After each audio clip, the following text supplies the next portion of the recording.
Good morning and welcome to worship as we continue to be one family apart and together. I am starting to look forward to getting back together again as there are signs that the governor is starting to ease some of the restrictions about people gathering. And even as that happens, I have to say that it's probably still going to be quite a while before we can worship in our usual space together. But we're still looking forward to getting things going and being able to gather, maybe initially outdoor worship. So I've been making some plans, and I'm hoping that you want to get on board and be a part of those plans along with me. I'm going to name some things this morning give you some things to think about and pray about, and see if maybe any of these things speak to you as ways you might want to participate in the future.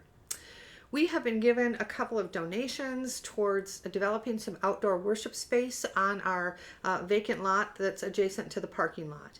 And I think that would be such a cool thing to have maybe a little fire pit and a wooden cross out there and some terraced benches and some space for people to bring their lawn chairs and so forth, that we might worship outside, that the youth group might have a place to gather and do some outdoor worship experiences, that we might have a fire pit going on the night of the electric light parade and some different times like that. Things that are visible to our community and therefore invite the community to join with us in our activities and be a part of our church family.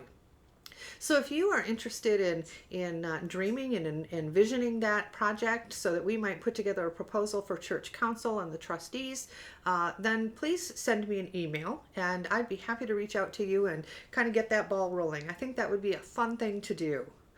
Also, I'm looking to put together a team of people who will be focused on greeting newcomers to our church. It's a newcomer hospitality group. It'd be about recognizing who the newcomers are and offering them coffee, to show them around, to explain how our church operates, to make sure that we got their contact information so that we can reach out to them and help get them connected as quickly and smoothly as possible.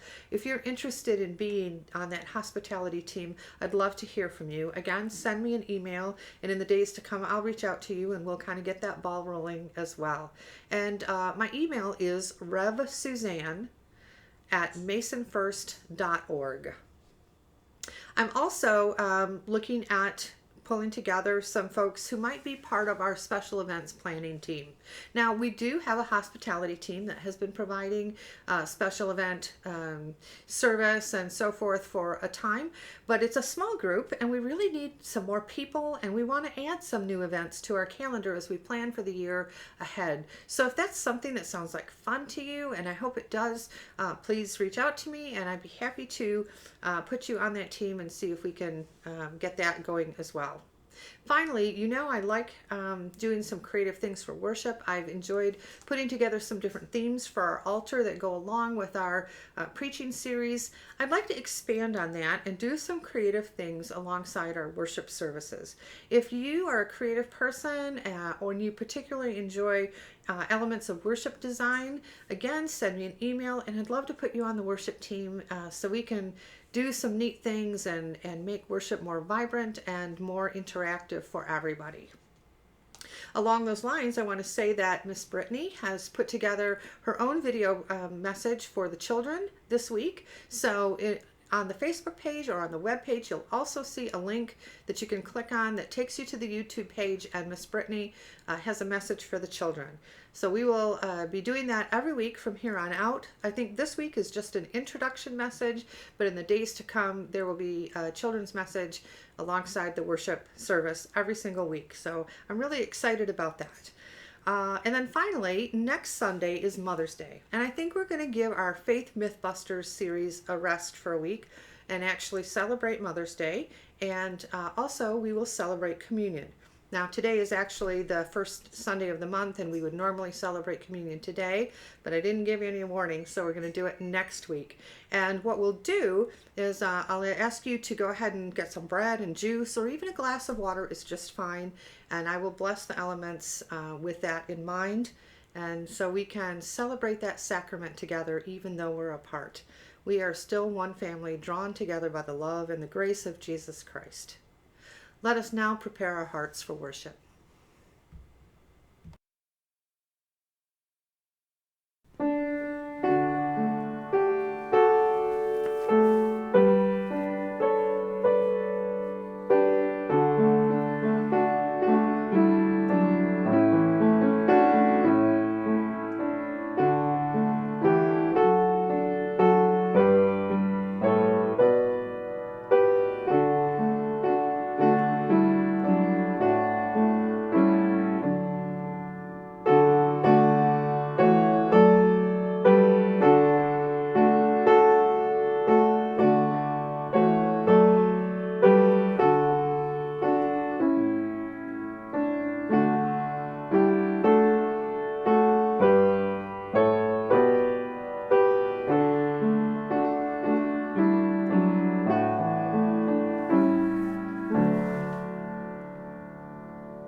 Let us prepare our hearts for prayer.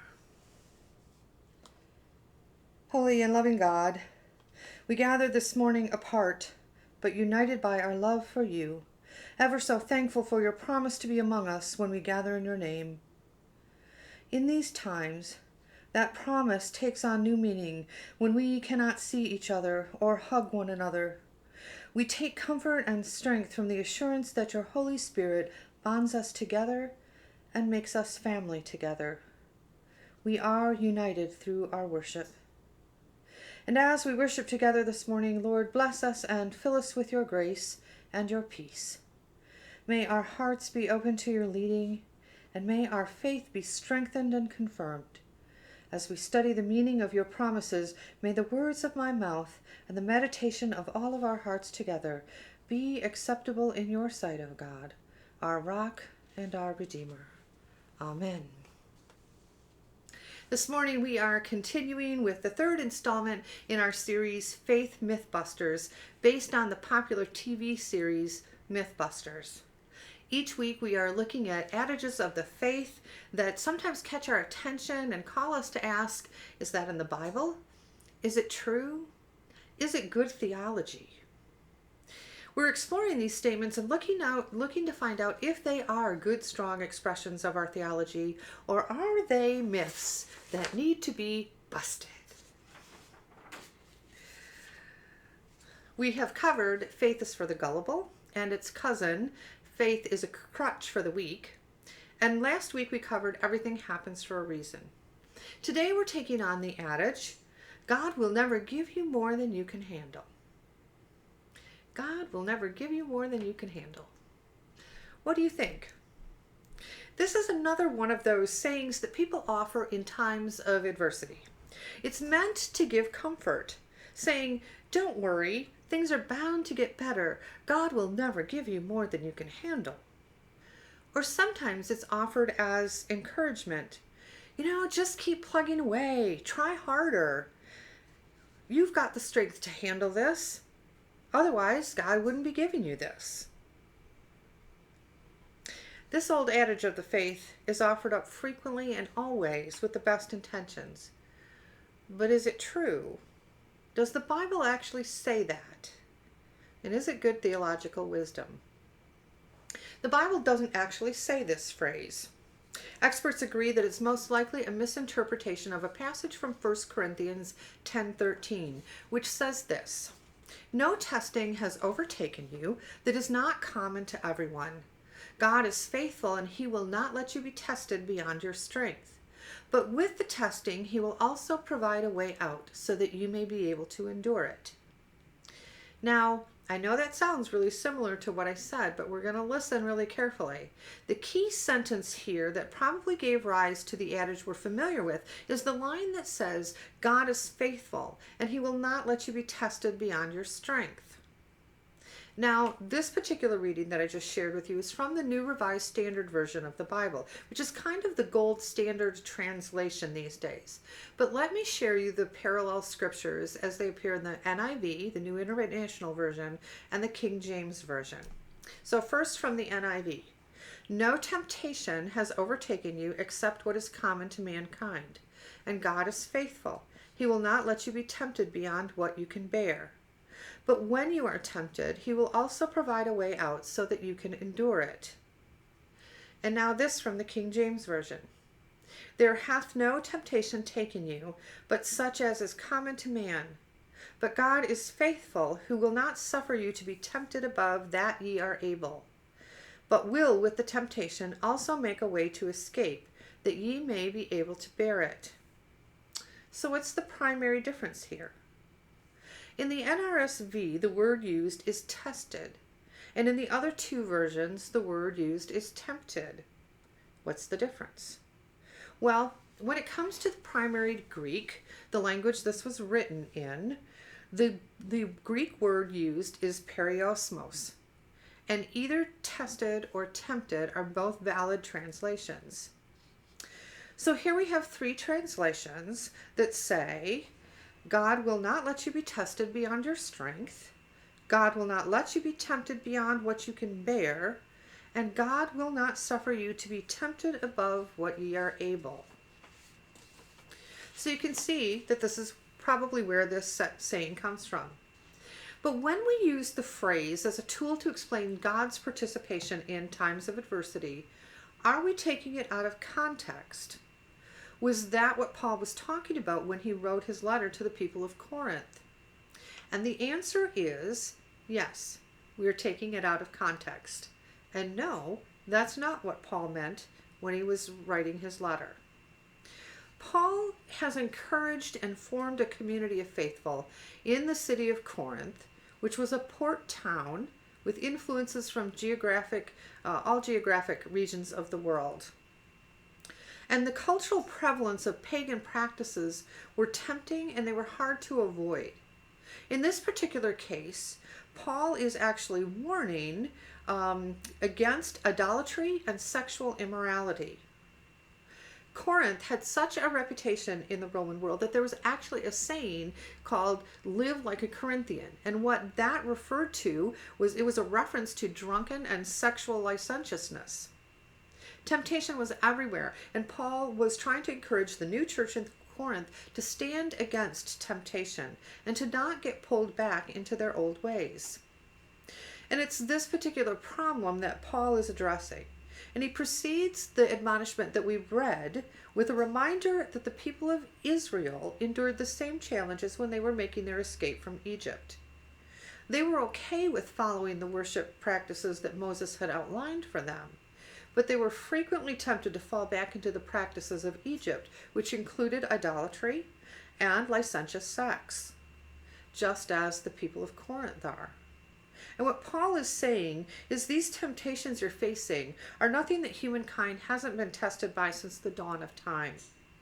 It's tempting to hedge our bets by putting our faith in all the possible options: money, medication, government, and even sex. These are just a few of the things that we think are going to help us feel better when things aren't going right. The things that we turn to when we think that God might not be enough. And it's a human attribute. So then Paul goes on to say that God is faithful, and God will not let you endure more temptation than you can stand without also providing you a way out. And that's really the key of what Paul is trying to get at here. The thing about temptation is that there usually is a way out. The question is, are we looking for the exit? Paul's letter is a pep talk to remind the people of Corinth that although it's hard to stand against the temptations of popular culture, God is there to provide relief and rescue from temptation if you want the help. And that message is a good one. God will never let you be tested beyond your strength. But it's not the same as telling people that God will never give you more than you can handle. So no, the Bible doesn't say that. When we remove the phrase, God will never let you be tested beyond your strength, from its context, and we take a little license with the verbiage, we radically change the meaning of this otherwise innocuous statement. And there is a huge difference between saying that God will not let you be tested and saying God will never give you. And the difference is moving the role of God from that of protector and advisor to a role where God is actively giving us things that challenge us or make our lives harder. And we want to be careful about making that insinuation. When we say that God will never give us more than we can handle, we're implying that God is the one who actually gives us the hard things. And as we talked about last Sunday when we explored the adage, everything happens for a reason, that theology isn't consistent with what we know about God as a loving parent who wants good things for us.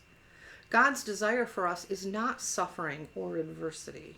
And God certainly isn't using adversity to test our breaking point.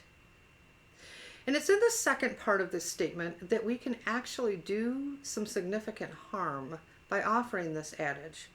When we say that God will never give you more than you can handle to someone who is currently dealing with more than they can handle, we're in effect telling them that they should be able to do better. And we all know that although that God may not give you more than you can handle, Life certainly will.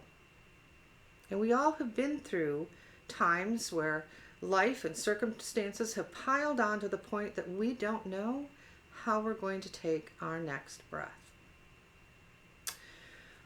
I can't help but think in this about Dr. Lorna Breen. She's an ER doctor, was an ER doctor at a Manhattan hospital who was working in the war zone of the COVID-19 outbreak. And then she got it. And she did recover and she went back to work.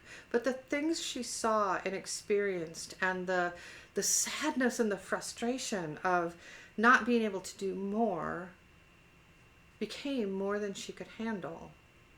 And she took her own life.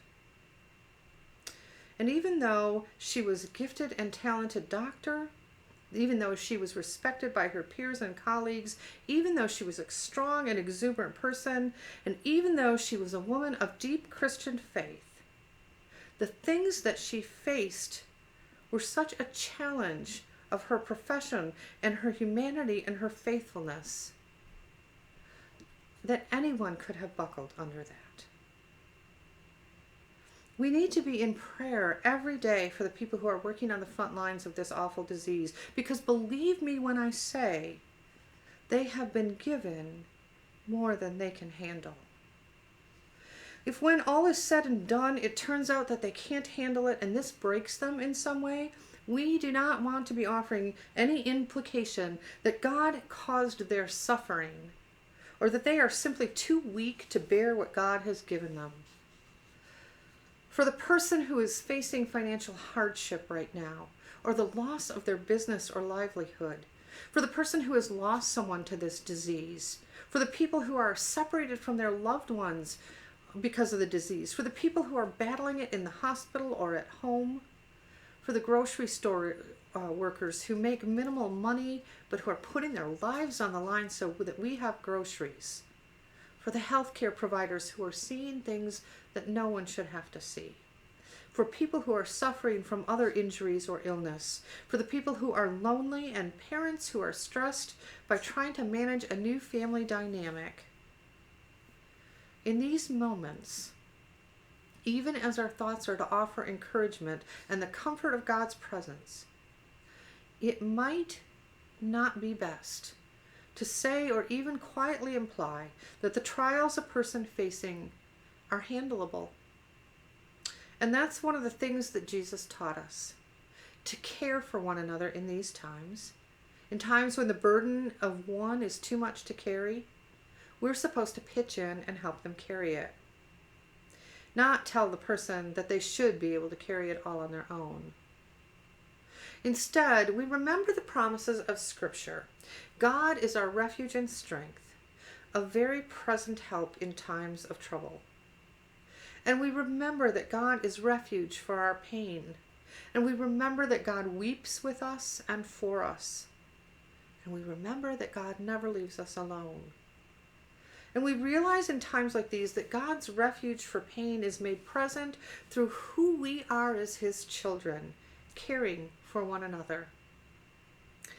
Love God and love God's people isn't just a catchy slogan. It's the essence of life itself. God will never give you more than you can handle, but life absolutely will. What God will give you in times of unspeakable pain and soul-crushing adversity is God's love made manifest through His family of faithful, of which you are a part. In these days, you may be feeling like you've got more on your plate than you can handle. And if that's true, and you haven't shared that pain with someone who can help you, I hope that you will.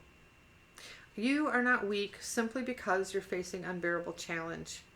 You are precious and you are loved, and we want to help you carry your burden. So please reach out and ask for help. And if someone turns to you and shares with you that they're struggling, please just simply offer your compassion and your empathy. Be careful about assigning the role or responsibility of God in what they're experiencing. Remember that God has called you to offer love. And if you feel like you don't have the words, this is a great time to read the Psalms, which offer words of hope and encouragement and some of the most poignant laments that give voice to our suffering. In fact, I encourage you in the days to come to spend some time reading the Psalms, and I think that you'll find a lot of expressions of hope and encouragement, reminders of the strength and steadfastness of our God, and again, those words that remind us that God weeps with us. I want to leave you with the story of Annie Johnson Flint via Adam Hamilton's book called Half-Truths. Annie Johnson Flint was born on Christmas Eve of 1866, but by the time she was age 3, she lost her mother. Shortly after that, her father became so seriously ill that he could no longer care for his children, and he had to look for other homes for them. So Annie was taken in by the Flint family, who loved her and took good care of her and really appreciated her. But by the time she finished high school, both of the Flint parents had also passed away. Annie wanted to be a teacher, and so she pursued education and actually realized that dream and became a teacher. But very shortly after she began teaching, she was struck with a degenerative disease which left her unable to walk or stand or live independently. She lived for another 40 years in a sanitarium where others could provide for her physical needs. Of course, this meant the end of Annie's teaching dreams, so instead, she began writing poetry. And over the years, she wrote many poems that articulated her faithfulness. As time went by, her illness caused her joints in her hands to become so swollen and painful that she could no longer write down her poems. And so she dictated them to others so that they could be written down. She once said that she wrote not to fulfill her own need to express ideas, but in the hope of helping others who were undergoing the kind of challenges with which she was so familiar. Annie is perhaps best remembered for a poem she wrote called What God Hath Promised. Hear these words. God hath not promised skies always blue, flower-strewn pathways all our lives through. God hath not promised sun without rain, joy without sorrow, peace without pain. But God hath promised strength for the day, rest for the labor, light for the way, grace for the trials, help from above, unfailing sympathy, undying love. When you're facing temptation, by all means turn to 1 Corinthians 10:13. In reading it, you'll remember that God will help you find a way through temptation if you open yourself to his ways. But when you're walking through hard times, it's all right to admit that you can't handle it all on your own and that you need help. At times we need a doctor or a therapist, but most often we need family and friends and a pastor and a church family. And we need those folks to come alongside us and help us carry the burdens that are too heavy to carry alone. And that doesn't make you weak.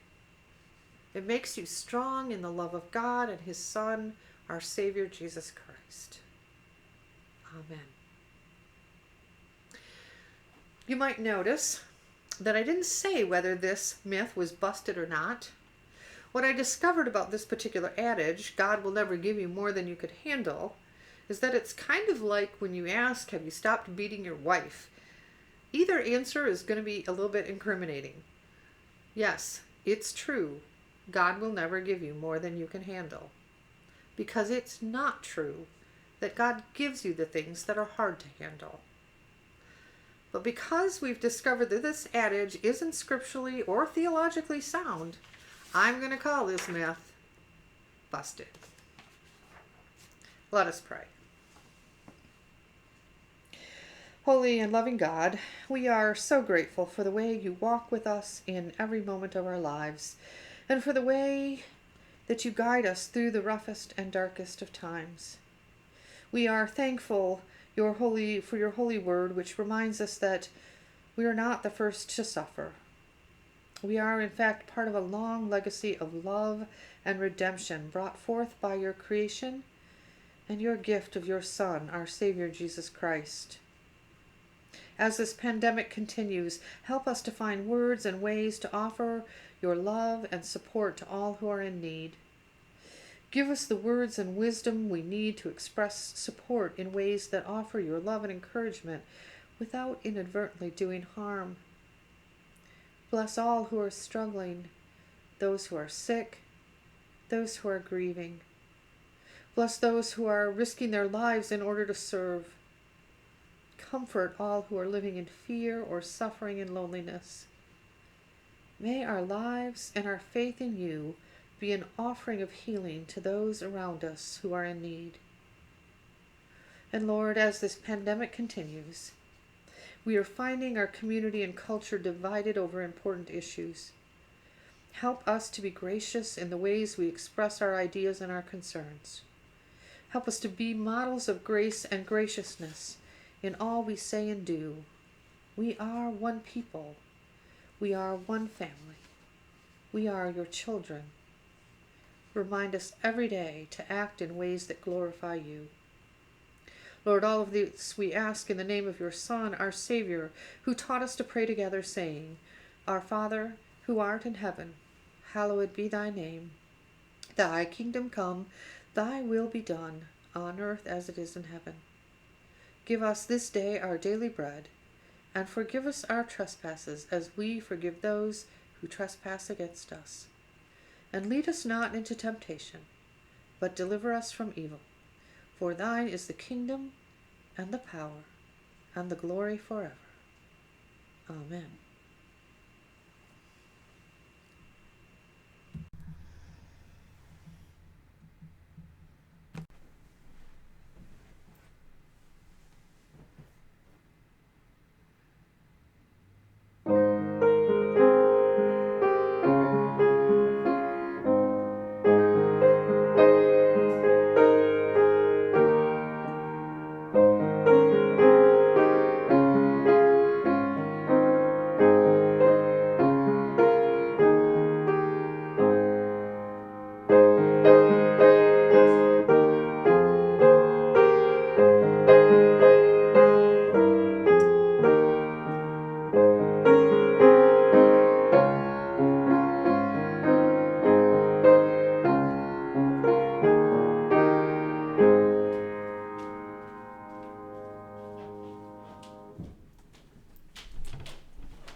Thank you for worshiping with me this morning.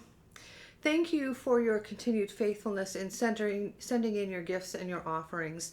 We are doing well, and we are going to be in a good position to continue to pay our staff and the daycare staff, as well as to meet our financial obligations in the days to come, and to be in a position to serve and help those in need as we make our way through these difficult times. So again, I am so appreciative of your generosity. Please continue to make your offerings as you are able, and we will get through this, and we will more than thrive in the days to come. Next Sunday, we will celebrate Mother's Day, and we'll celebrate Holy Communion. So again, don't forget to have some bread and some juice ready as you enter in our time of worship together. And now, as we go forward in the week to come, in the name of God, who created you, and Jesus, who redeems you, and the Holy Spirit, who sustains you, may God's grace and peace go with you now and always. Amen.